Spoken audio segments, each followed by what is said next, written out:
बात को समझिए, बहुत जरूरी, बहुत इंपॉर्टेंट। या जो परमेश्वर की आज्ञा को मानता है, जो परमेश्वर की आज्ञा को मानता है, ये बहुत जरूरी है, बहुत जरूरी है, बहुत इंपॉर्टेंट है ये, जो परमेश्वर की आज्ञा को मानता हो।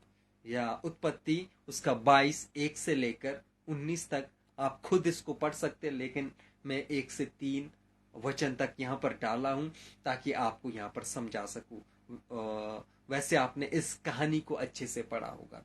ये यहाँ पर अब्राहम की कहानी है, या एक ऐसा व्यक्ति जिसको पहले परमेश्वर ने क्या कहा, हमने जो अभी थोड़ी देर पहले देखा, परमेश्वर ने कहा कि बेटा तुझे क्या है, अपना घर छोड़ना पड़ेगा, अपने कुटुंब को छोड़ना पड़ेगा, अपने देश को छोड़ना पड़ेगा, वहां जाना पड़ेगा जहां मैं तुझे दिखाऊंगा। और झट से वो चल पड़ा। या वहां पर क्या, उसके विश्वास को हम देखते हैं। तो यहां पर क्या है, फिर क्या होता है उसके साथ, जैसे जैसे उसका जीवन आगे बढ़ता, उसके बच्चे नहीं होते थे। या फिर बुढ़ापे में क्या होता है, उसके एक बच्चा होता है, उसका एक बेटा पैदा होता है बुढ़ापे में। और परमेश्वर क्या कहता है कि तुझे क्या करना है कि इस बेटे को, इस बच्चे को बलिदान चढ़ाना है, होम बलि करना है इसको तुझे खत्म करना पड़ेगा, होम बलि चढ़ाना पड़ेगा उसका। और जानते हो इसने क्या किया, इसने सोचा तक भी नहीं, एकदम निकल गया उसका बलिदान करने के लिए, उसका बलि चढ़ाने के लिए।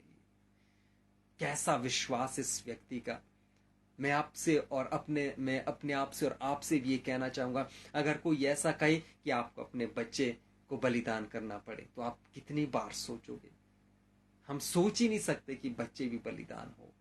ये उस जमाने में हुआ, लेकिन क्या हुआ हम देखते हैं। इन बातों के पश्चात ऐसा हुआ कि परमेश्वर ने अब्राहम से यह कहकर उसकी परीक्षा की, या उसकी क्या की, परीक्षा की। परमेश्वर ने परीक्षा की, हे अब्राहम, उसने कहा, देख मैं यहां हूं, देख मैं यहां हूं। उसने कहा, अपने पुत्र को, अर्थात अपने इकलौते पुत्र इसहाक को, जिससे तू प्रेम रखता है, संग लेकर मोरिया देश को चला जा, और वहां उसको एक पहाड़ के ऊपर, जो मैं तुझे बताऊंगा, होम बलि करके चढ़ा, होम बलि करके चढ़ा। परमेश्वर ने, देखो पहले बच्चा हो नहीं रहा था, अब बुढ़ापे में बच्चा हुआ, और अब परमेश्वर क्या कह रहा है कि तुझे उसको होम बलि करके चढ़ाना है। देखो इस व्यक्ति ने क्या किया, 3 वचन में, अतः अब्राहम सवेरे तड़के उठा और अपने गधे पर काठी कसकर अपने 2 सेवक और अपने पुत्र इसहाक को संग लिया, अपने पुत्र इसहाक को संग लिया, और होम बलि के लिए लकड़ी चीर ली। जब निकलकर उस स्थान की ओर चला जिसकी चर्चा परमेश्वर ने की थी। जैसे ही परमेश्वर ने कहा कि तुझे अपना बेटा बलिदान करने के लिए देना है, और सवेरे उठा, और परमेश्वर से किसी तरह का कोई सवाल नहीं, प्रभु तूने बुढ़ापे में मुझे बड़ी मुश्किल से बेटा दिया, मुझे सहारा दिया, अब क्या तू उसे भी बलिदान करना चाहता है? नहीं नहीं नहीं, बिल्कुल भी नहीं सोचा। क्या किया, अब्राहम सवेरे तड़के उठा और उस जगह को चल पड़ा जहां पर परमेश्वर ने कहा था। कौन सी जगह? मोरिया देश को चला जा, वहां पर उसको बलिदान करना है। इसने सोचा तक भी नहीं, एकदम से चल निकला। वाह, किस लेवल का विश्वास हो सकता है इस व्यक्ति का, जरा सोच कर देखो। आज परमेश्वर ऐसा कुछ नहीं कहेगा हमें करने के लिए कि बेटा तुम इस तरह से करो, अपने बच्चे को बलिदान करो, ये करो वो करो। आज परमेश्वर इस लेवल का कुछ भी हमसे नहीं करवाएगा।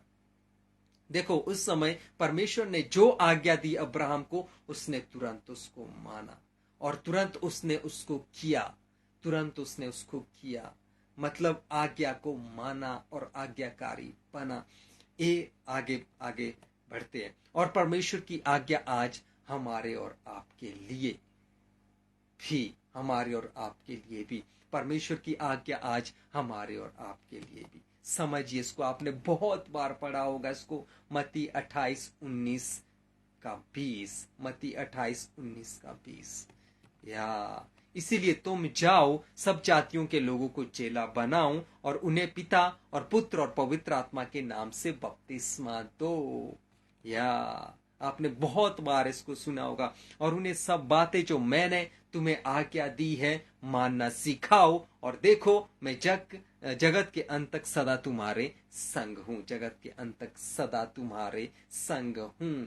ये आज्ञा परमेश्वर ने हमें आज दी है। उस टाइम अब्राहम को वो आज्ञा दी थी, उसने उसको माना और किया। आज ये आज्ञा हम सब के लिए है। आज परमेश्वर ये आज्ञा नहीं देगा कि आपको अपने बच्चे बलिदान करने, ये करना वो करना है। आज आपको क्या करना है? जो परमेश्वर का जो गॉस्पल है उसको स्प्रेड करना, उसको फैलाना है। कैसे फैला सकते हैं? हाउस चर्च के थ्रू। कैसे फैला सकते हैं? चर्च के थ्रू। कैसे फैला सकते हैं? ऑनलाइन, जैसे मैं कर रहा हूं ऐसे भी आप कर सकते हैं। या कैसे कर सकते हैं? रास्ते पर चलते हुए। कैसे कर सकते हैं? और भी बहुत सारे तरीके। लेकिन करना पड़ेगा, इस आज्ञा को करना पड़ेगा। क्या आप इस आज्ञा को मानते हैं?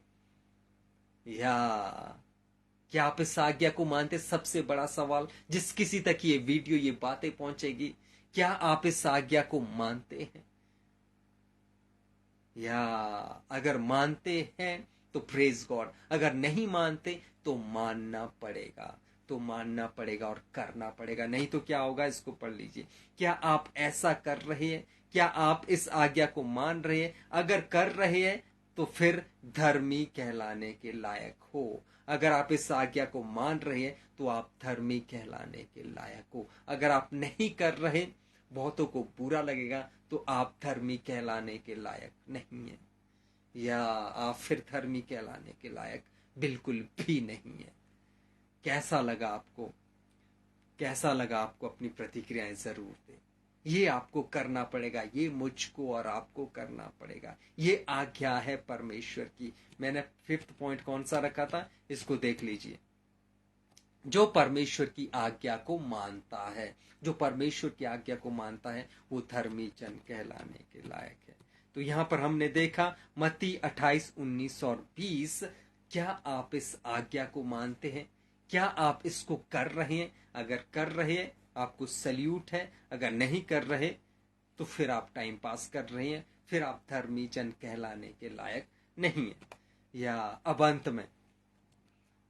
अंत में या इसको देखिए, फिर मैं फिनिश करूंगा। क्या आप परमेश्वर पर पूरी तरह विश्वास करते हैं? एक है विश्वास करना, और मैंने यहां पर क्या रखा? क्या आप परमेश्वर पर पूरी तरह विश्वास करते हैं? या दूसरा, क्या आप परमेश्वर के साथ चलते हो? क्या आप परमेश्वर के साथ चलते हो? या सही में जैसे चलना चाहिए? या क्या आप अपने मुंह से सही बातें करते हो, जो अभी हमने सीखा? या किसी की निंदा या चुगली, वही सब चीजें, झूठ? या क्या आप परमेश्वर के सामने निर्दोष हो? अपने अंदर से पूछिए, या आपका जमीर आपको बता देगा कि क्या मैं परमेश्वर के सामने निर्दोष हूं या नहीं। आपको मालूम हो जाएगा, आपको पता चल जाएगा। या आपको पता चल जाएगा। क्या आप परमेश्वर की आज्ञा को मानते हो? जैसे मैंने कहा, क्या आप परमेश्वर की आज्ञा को मानते हो? अगर आपके अंदर ये सब बातें हैं तो आप धर्मी कहलाए जाते हैं। वाह! अगर आपके अंदर ये सब बातें हैं तो आप धर्मी कहलाए जाते हैं। वाह! कैसे